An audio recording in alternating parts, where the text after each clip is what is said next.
Hello, it's Saan Cern here. Welcome to this episode of Climate 101 brought to you by BBC World Service. Recently, climate protesters has been performing various protests in major airports, particularly in the German airport in, I think it's Frankfurt, and also in major airports, in European airports like London Heathrow, even in Amsterdam Schiphol. So this is not just an isolated scenario. It's been happening throughout EU and throughout the world.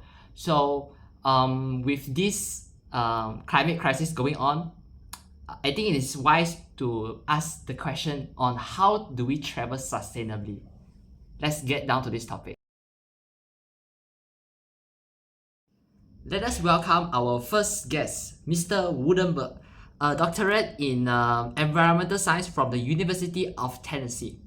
He will give us insights on his thoughts and his takeaways from the recent climate protests and also about aviation. Good morning, Mr. Woodenberg. How do you do? Well, I'm doing fine. Thank you. I'm really pleased to be here. So, as you said previously, aviation is a highly debated subject. I think this interest can be explained through what airplanes actually stand for. They are the symbol of a society that wanted to go always faster, that wanted always more efficiency. A society that was truly thirsty for overconsumption. And I think it's time now, and I'm not the only one, I think it's time to reforge that society. And what better way to do this than to destroy the symbol of overconsumption? I think this is why aviation is one of the main scapegoats of climate activists.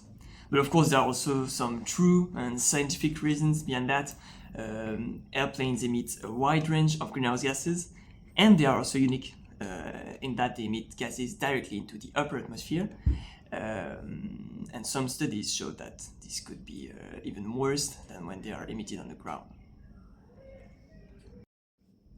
Do you have any numbers or statistics so that you can back up your statement and the audience, can understand better?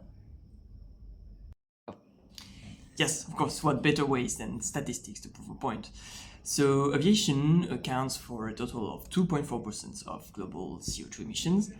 In terms of the vehicle sectors, it represents, let's say, 14% of the vehicle sector's emission. So it ranks second, just behind the road transport. And if aviation were a country, it would rank among the top 10 emitters. So yeah, that's really striking statistics. Thank you, Mr. Woodenberg, for your valuable insights. Now we are honored to have Mr. Carter. So Mr. Carter will be with us via Zoom, and he is London Heathrow's airport manager, which handles about 84 million passengers a year, which is quite astonishing. Hello, Mr. Carter. Hello, Mr. Saan Cern. Thanks for having me. Well, Mr. Carter, what are your opinions on the recent climate protests around the airports and that wreak havoc perhaps on your airport operation?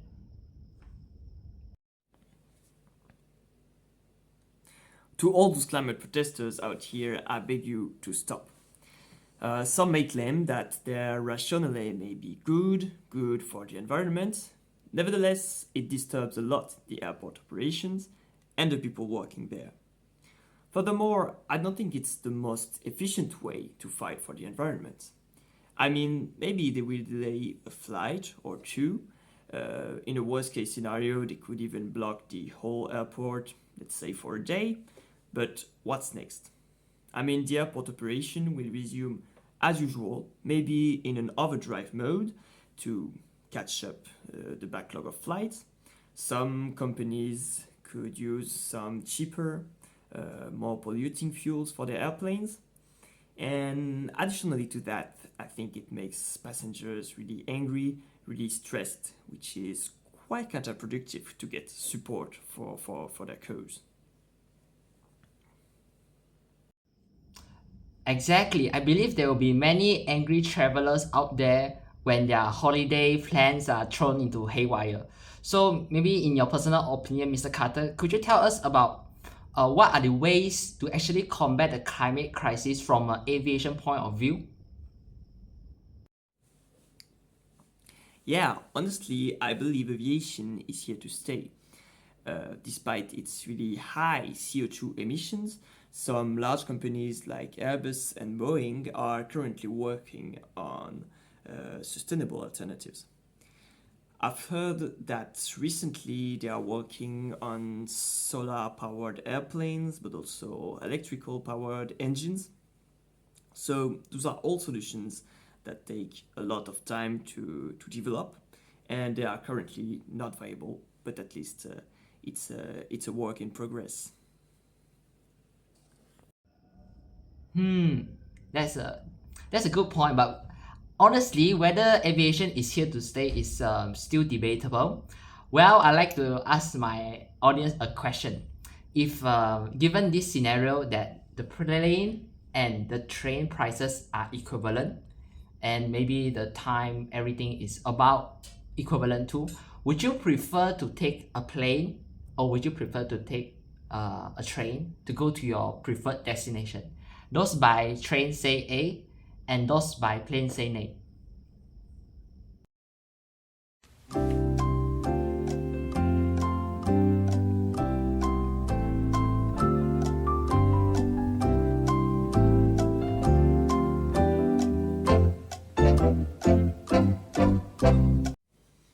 Well, the public has answered.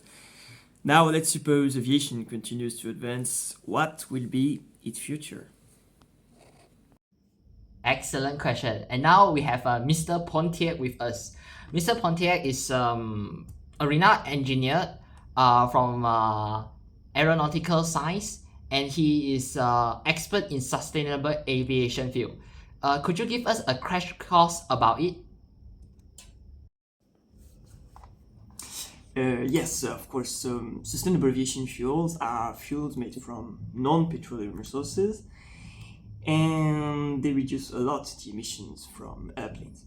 So I think it is a really interesting field to reach a much more sustainable aviation.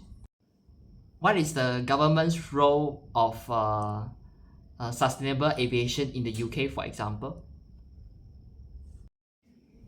Yeah, so in the UK, the government has promised to provide £165 million to the Advanced Fuel Support Fund to support the development of sustainable aviation fuel plants for 2026. And they have also provided £12 million to support fuel testing and up to £1 million to support the first net zero transatlantic flight that will depart from the UK. Well, that is the case if the British government still have funds left after Brexit. Okay, thank you, Mr. Pontiac.